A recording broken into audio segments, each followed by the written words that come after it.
selalu menjadi mitra kami dalam menjalankan tugas selaku aparat penegak hukum. Pada hari ini kami akan menyampaikan atau ada 4 kegiatan dalam penegak hukum yang telah kami laksanakan beberapa hari yang lalu.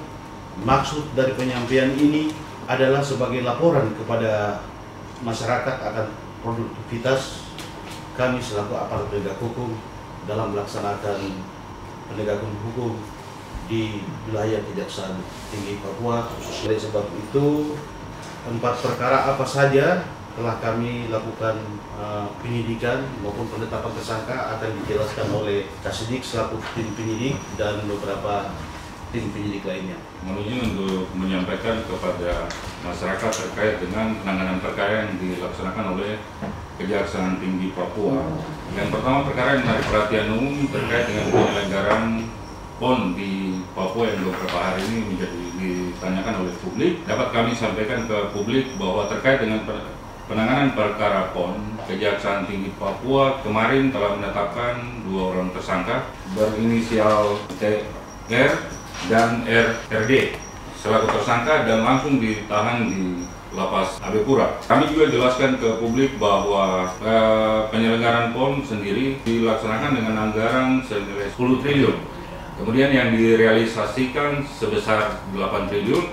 Dari 8 triliun itu yang disidik oleh tim penyidik Kejaksaan Tinggi Papua yaitu terkait dengan penyelenggaraan PON yang dilaksanakan oleh Panitia Besar PON Papua, yaitu PB PON ya, dengan menggunakan anggaran yang berasal dari hibah Pemda Provinsi Papua senilai 2 triliun 500 ditambah dengan dana CSR dari Freeport, dari PLN yang dikelola oleh pihak PB PON. Sehingga di situ kami menetapkan 3, 1 di Jakarta. Jadi tim penyidik terbagi, ada yang di Papua, kemudian ada yang di Jakarta, dilakukan penahanan secara serentak yaitu di Jakarta.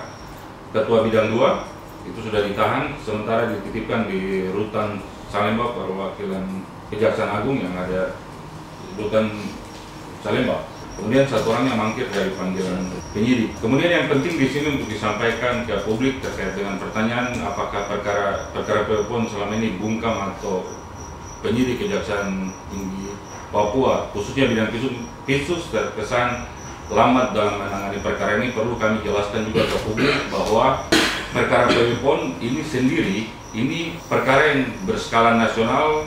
Kemudian saksi-saksi sendiri tidak berdomisili di Jayapura. Ini hampir di seantero Indonesia, mulai dari Sumatera, Jakarta sampai dengan Sulawesi dan di beberapa tempat di wilayah Papua.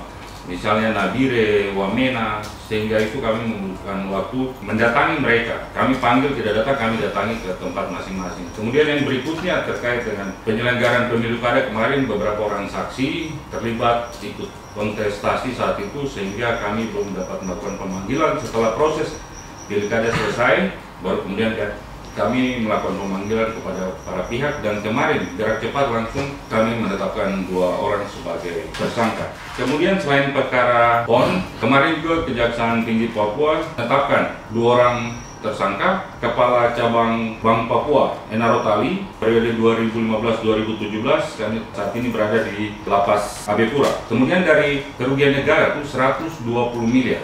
Jadi perkara Bank Papua ini sendiri merugikan negara itu senilai 120 miliar. Dari 120 miliar itu kronologisnya bahwa pihak Bank Papua mendatangi salah satu pihak di Lapas Sukamiskin, kemudian disepakati di Lapas Sukamiskin, selanjutnya diperintahkan oleh si TR terhadap anak buahnya untuk menerbitkan 47 perusahaan bodong yang kemudian bisa diajukan ke Bank Papua sebagai salah satu syarat pencairan kredit, dan di situ berdasarkan hasil kesepakatan para pihak Bank Papua maupun TR di Lapas Sukamiskin dan segala proses yang dijalani sampai dengan pencairan kredit semua menyalahi ketentuan atau di luar daripada peraturan direksi atau peraturan bank pada umumnya, sehingga direalisasikanlah pencairan kredit senilai 188 miliar. Dari 188 miliar itu sebagian telah dilunaskan, dan berdasarkan hasil perhitungan BPK, kerugian negara senilai 120 miliar.